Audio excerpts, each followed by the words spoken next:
Well, here we are. It's 5 ways checking in with, and today I'm checking in with Rory Logan. Hey, Rory, how are you doing? I'm good, man. How are you?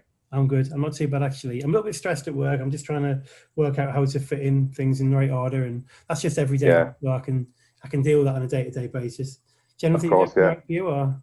Yeah. The news that the lockdown's been extended sucks, but No, it is like we're all in that boat, aren't we?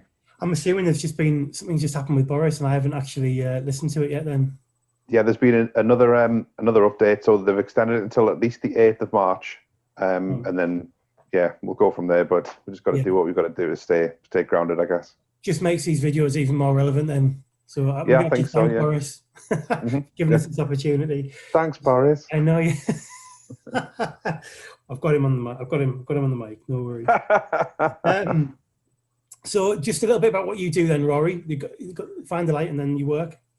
Yeah, sure. So, for my day job, I'm a technical consultant for a tech firm in London. I work from home, and then on the side, I run a mental health support group called Find the Light. Primarily, it's an advocacy group. Show people it's okay to talk, it's okay to be not well, and on as an extension of that, we support people where we can. So it's very rewarding. I am a member of that group, and I see the posts every single day, and there's always a reason to log on and see those messages. And I genuinely mean that. Like, there's some really good stuff goes on there. Thank you very much. I put on, I always wonder whether or not I should bother. But yeah, no, it's brilliant. Well done on that. Great piece of work. Thank you, man. So, how are you getting? So it's about the 5 ways to well-being. We've reworded them a little bit in the BoroManCan style. So getting out and about, what you've been doing for that? Lots of walking, lots and lots of walking. So I like to challenge myself. So I've set myself a little challenge to do something, try and raise a bit of money, but it just means it's an excuse to get out and be in the outdoors, essentially. Yes. It's a game changer. I used to go to the gym. I used to do martial arts, but obviously now we can't. So I was forced to go out walking, and with the woods are just behind my house here. And it's been a game changer for my mental health. Being out in the wilderness, in the forest, in the fresh air. Yes. Exercising, it's almost medicinal. I couldn't imagine not having that at my disposal now. So it's been really good. I can verify this is no lie. I bumped into you in the woods while we were out walking. Certainly did, yeah. Distance far apart. Of course. When I say bumped into you, it was with an invisible force field of at least 2 Of course, meters. yeah. No, genuinely. But yeah, you posted about that, and I remember seeing that. That you were talking about the benefits of doing it, and that's fantastic. Yeah, and it's not just me saying that because I'm kind of towing a party line of everyone get out and exercise. I'm a big guy, and I never thought I'd be that kind of guy, but it's awesome. I really can't imagine not having it, and just putting my earphones in and going for a walk. It's almost meditative. You feel so much more relaxed when you get back in the house. Well said, and it is meditative. That's interesting. Do you find yourself focusing on giving your attention at one thing every day? Yes, I do. So. One of the biggest things I advocate is a healthy way to escape reality. We can't. It's a really tricky thing to do, but I try and devote all of my attention to one thing, and it's not as noble as it sounds. It's normally put my headphones on, play a computer game, but for that hour, 20 minutes, whatever, I don't think about anything else. Nothing else exists outside of that little realm of what I'm doing. Or I'll go up to the woods and try and climb up the stairs a couple of times to the point where I'm knacked, I'm sweating, I can't think of anything else. So that's one of the biggest things, probably the single biggest thing I advocate, is to try and a healthy way to escape reality. People use drugs, alcohol, sex, violence, adrenaline, whatever, to try and escape the reality that they're in. And sometimes you can't change your circumstances. Sometimes your environment's going to be what it's going to be. Yes. But having a way to get your head out of that, even temporarily, makes an enormous difference. It really, really does.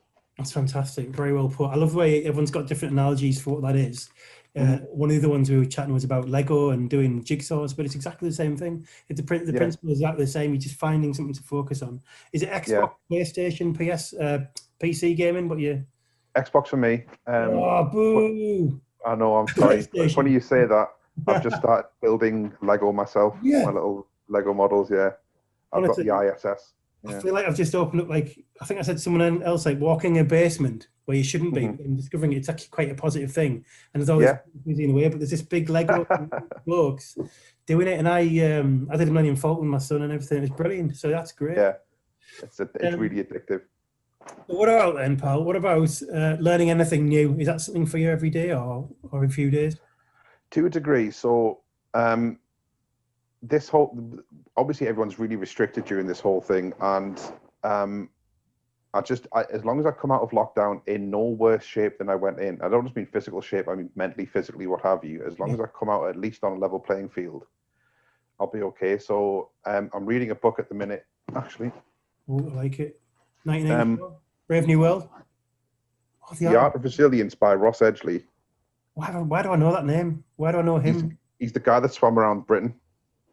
Oh my God. I remember seeing pictures of his neck going around on my triathlon. Yeah. Oh my God. And his theories on it's fascinating. So just trying to learn different ways of thinking, different ways of coping. He's an extreme example. He got to the point, he had a thing called salt mouth, where he was swimming. For anyone that doesn't know, he swam around Britain. He had to do 6 hours on, 6 hours off every day for 157 consecutive days. And that's brutal. And it got to the point where the salt water was drying his mouth out so much, layers of his tongue were coming off. It's brutal. Like, who would put themselves through that? But he'll go down in history as the first man to ever swim around the UK. So, yeah, just things like that. Learning. Last time I saw him, that was for sure. There's a documentary about him on Netflix or Amazon, I think. It's a really interesting guy. Very upbeat and very positive. He's not a dark guy at all. He does it with a smile.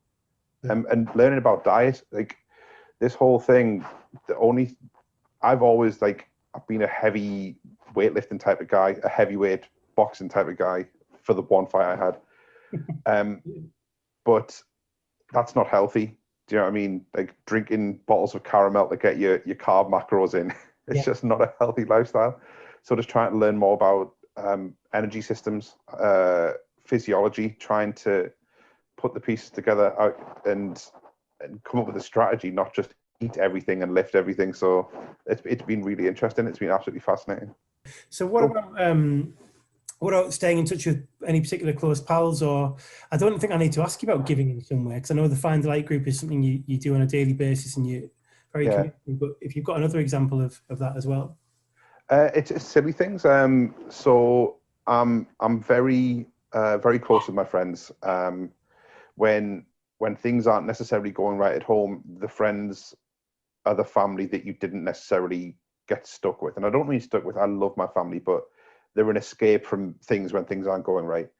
So my friends are the family that I chose to be around. So I'm ridiculously close with them, and being separated from them is probably the hardest thing about this whole thing. It's not my activities, it's not being able to hug my friends. I've got friends who are losing businesses, friends who are really struggling, and it's brutal. So I text them every single day. It's not even an option. It's always on my mind. I'll call people every now and then, but I know I'm a chatty Cathy, so I have to balance it between doing their heads in and making sure they know I'm still there. But silly things like if I go do the shopping for Sarah and myself, I'll buy a bunch of flowers and leave it on their doorstep, or I'll offer to get them things whilst I'm out. Just things like that.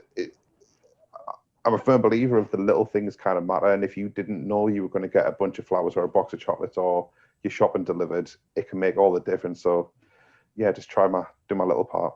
Well said. We're always trying to put the point across that you've got mental health, and you can have no symptoms and no mental health problems. You can have severe mental health problems and loads of symptoms.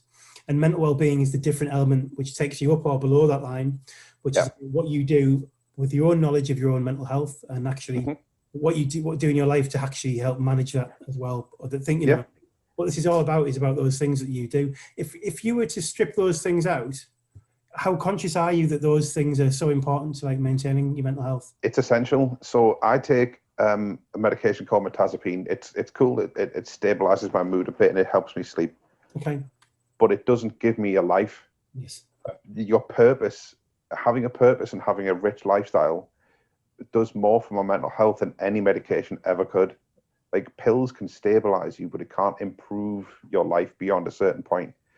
It's on me then to put the work in and go out and get the life I want. And I've got I don't have it next to me, unfortunately, but I've got a journal, a thing I used to do quite often where I'm quite goal oriented. So I'd look at a goal let's say, buy a house.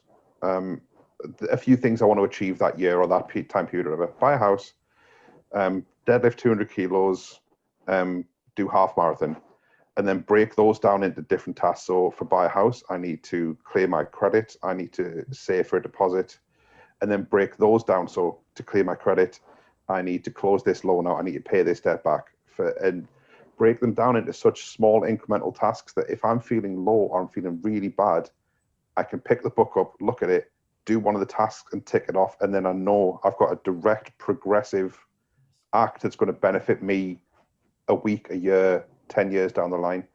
And that's a really important thing for me as well. I hate. Absolutely fantastic tip that is. Like I genuinely, like I know that's probably something that's more unique to people with a certain way of liking to organize themselves, but that will appeal. That way of thinking will appeal to a lot of blokes out there. Do one thing that, even no matter how small it is, that helps you move one step forward in that direction. And with stress, anxiety, what have you, my sleep's quite badly impacted every now and then. So I'll wake up at 1, 2, 3, 4, whatever it is. I'll do what I need to do to get myself comfortable and stabilized, but then I'll make myself do something progressive or something productive. Like the thought of sitting there and wasting 5-6 hours, that makes me feel worse. Do you know what I mean? Even if I do one good thing for 30 minutes and then sleep for the other 4 hours and 30 minutes, I've done that thing that I wasn't going to expect to be doing. Turn the detriment into something positive. That's it. And there's a lot of things that, of course, are out of people's control, and it's definitely about focusing on those things that we can. And there's a hell of a lot of that. But for some of us who don't have that, for a lot of people who don't have those, there's far less to have control of. And so it's about clinging on to those ever smaller things that you can, just so you can keep moving forward in that. And so I really appreciate that as an example. Rory, absolute legend as usual. Thank you very much for that. Anytime, anything you need, mate. Get out and look after yourself. Take care. Thank you so much, Richie. Take care, man.